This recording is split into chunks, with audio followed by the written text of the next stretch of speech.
I'm with Joe Yarbrough, the president of the CRI, the Carpet and Rug Institute. And Joe, it's great having you on this program. Well, thank you so very much, David. It's sincerely my pleasure to be with you again, and look forward to our chat this afternoon. Well, it's been some time, and I really need to catch up on what's going on here. Catch us up. What's been happening at the CRI the last 12 months or so? Well, you know, as you think about what's happening in the past, part of what you have to look at is what's happening in the future. And with my experience as a person that's been involved in both operations and manufacturing, I'm always looking for ways for continuous and meaningful improvement. And in this role here at CRI, it's no different for me with this activity. We have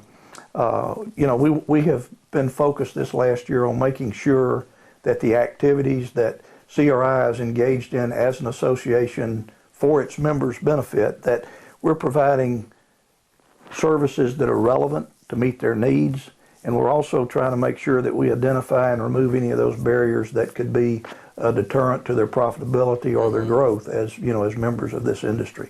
So next Wednesday, as a matter of fact, we will be having our quarterly board meeting.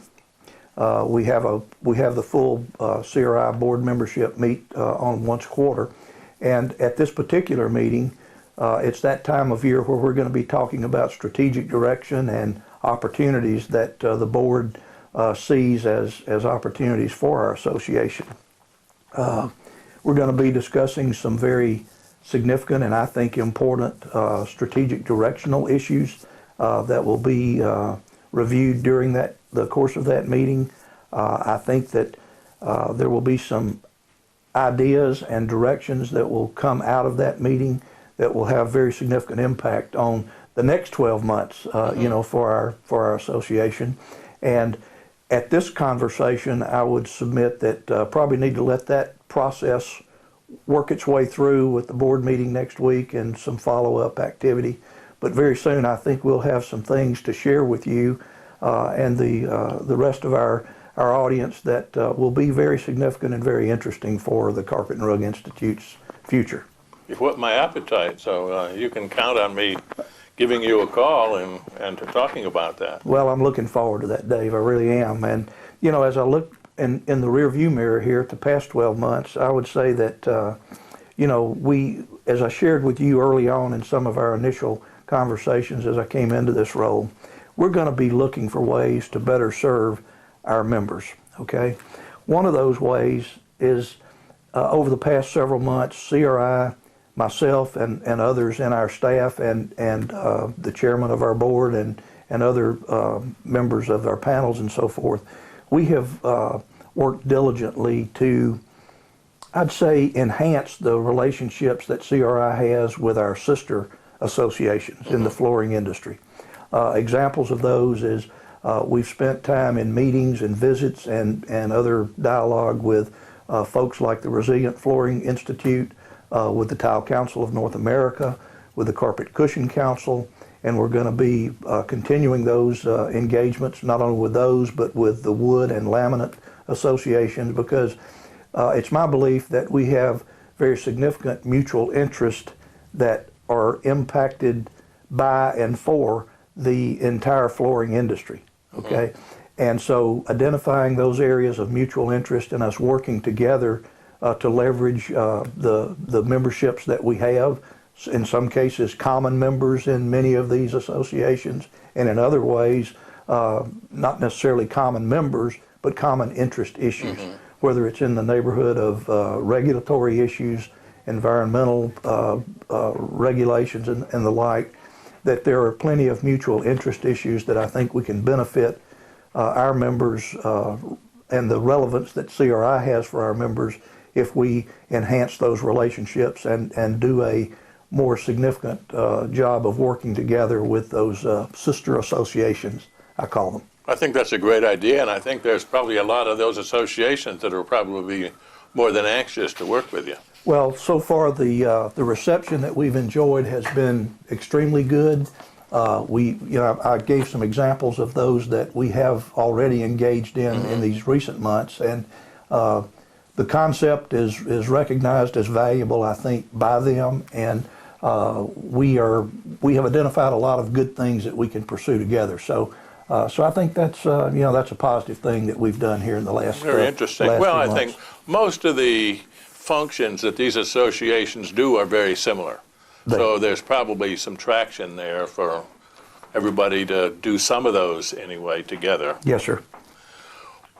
How would you peg business so far this year, carpet sales? You know, Dave, as we chatted before we started the interview just a little bit, I've been in this industry for more than 45 years now. You see the normal economic cycles, and you see the peaks and the valleys, and without doubt, what we've experienced in these last 8 to 10 years, and I will submit it goes back as far as 10 years, what we have seen is one of the most unusual economic cycles that in my tenure I've ever experienced. And while it has been distressful, while it has been distracting, it has, I think, made our industry stronger. We have seen recent statistics that have been published in some other publications that would indicate that the soft floor covering, carpet and rug industry still maintains the lion's share of the flooring surface market. Depending on whose statistics you look at, 50 plus or minus 50% of the flooring market is still commanded by the soft flooring industry. If you take any one of the hard surface segments, we're substantially a multiple of as much as maybe 5 times the size with carpet and rugs of any one of those other hard surface segments. Granted, the erosion of hard surface against the share for carpet in the flooring industry has continued. It's obvious we have seen some erosion there, but I maintain that soft flooring still has many attributes that dictate that soft flooring is the flooring of choice for so many applications. I think that the continued recovering of the housing industry, the inventory position that you hear about different regions of the country, that we're finally beginning to see those inventory levels get to the point where new construction and inventory replacement is necessary. Significant growth in very specific housing markets like Atlanta, for example, not too far from here geographically. So I think the market share and volumes that we're seeing have begun to recover. Now, is it going to be a rapid recovery and growth when you've been in this situation for 8 or 10 years? It's not likely. But on the other hand, I think that what we've seen in the commercial sector, where they've pretty much enjoyed a fairly level demand for product over these last several years, and not nearly as severely impacted as the residential segment has been, that the recovery we're seeing on the residential side bodes well for the industry.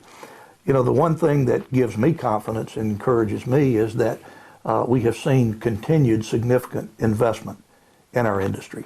We have seen investment in product innovation. We've seen investment in technology. We've seen investment in production assets. We've seen the industry retool itself in these past 8 years. We've seen others put in brand new manufacturing capacity.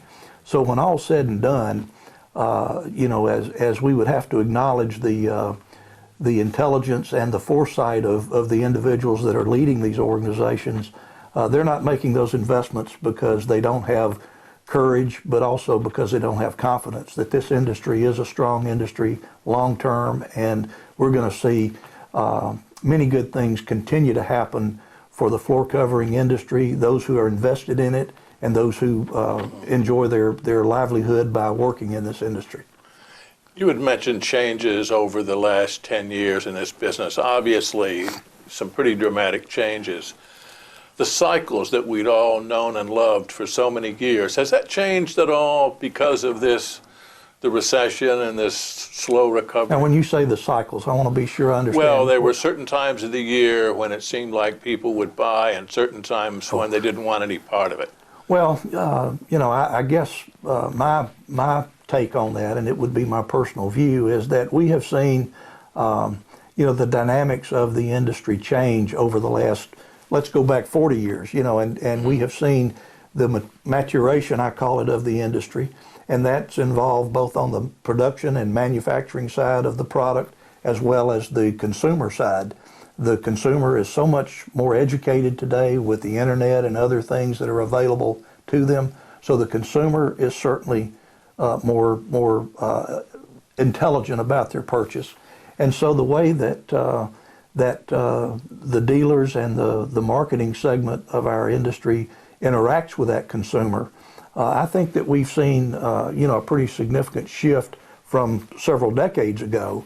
And I think the reality is we're seeing a mature industry, and the buying cycles that we saw in years past. I think from an efficiency standpoint, the mills are introducing products on a more regular basis throughout the year. Mm-hmm. There's not that seasonal fall, if you will, of all the introductions hit in the fall season. I think we're seeing many of our members introduce products more uniformly throughout the 12-month cycle of a calendar year. And between those kinds of things, I think it's certainly different than it used to be, mm-hmm. but I don't think that we should take any negative connotation from the fact that it's different. I just think it's an improved maturation of our industry and the way the consumer and the manufacturers interact and satisfy that consumer demand. I hear you. Looking back over the last 12 years, what would you say were the most significant events in the CRI, taking place in the CRI or around the CRI? Well, if we change that time frame to months as opposed to years. Well, I meant to say months, but you can answer it 12 years if you want. Well, okay, let's take a stab at both. If you think about 12 years, and we've seen, again, the maturation of the industry, the consolidation, the merger and acquisition activity that's taken place over these last 12 years. We've seen new companies come into existence in those last 12 years. So I would say from an industry standpoint, we have seen significant and important change as our industry has evolved over this last 12 years. And I submit that all of that change, for the most part, has been positive. I think as we look at the strength of our industry and the kinds of investments that I alluded to in my earlier comment, I think these past 12 years have been good in terms of the strength of our industry. While the economic climate may have created lots of consternation and challenges, we have seen such significant reinvestment and retooling of the industry in this period that I think that has been a very positive thing, because it's led to some of that innovation, some of that efficiency, and some of that improvement in product quality and performance that the consumer ultimately is benefiting from. Mm-hmm. In the last 12 months, I would say some of the significant things here is specifically for CRI, our certification programs, and one of those is our Green Label Plus indoor air quality testing program. These accreditation arms have required that programs such as our Green Label Plus adhere to and conform with specifications under what's called the ISO 17065 standard. Used to be conforming to ISO 065. Now they've added 17065 for conformance. So as we reviewed what was necessary to have our program conform with and meet and or exceed those expectations, we undertook as a CRI staff a complete rewrite of our program so that the way the program protocols work and the things that we do conform with that new ISO 17065 standard. It was a very substantial undertaking, and the staff rose to the occasion and did a great job working together as a team, completely rewrote that program, and then we were subjected to an aggressive and rigorous ANSI accreditation audit of that rewrite. I can report to you that we have received our certificate of accreditation for our Green Label Plus program again, and it's now in conformance with and prepared for the rollout of 17065, which will be effective later this year. So that work has been a very significant effort on the part of CRI and our staff. And I think that continuous improvement, once again, speaks to how CRI is going to ensure that, A, our members see relevance in what we do at CRI, and those programs which have come to mean so much to them, for example, the Green Label Plus certification, that we're going to do everything that's necessary and more to ensure that those programs have validity, have credibility, and have the vision to ensure that we're prepared for things that happen in the future.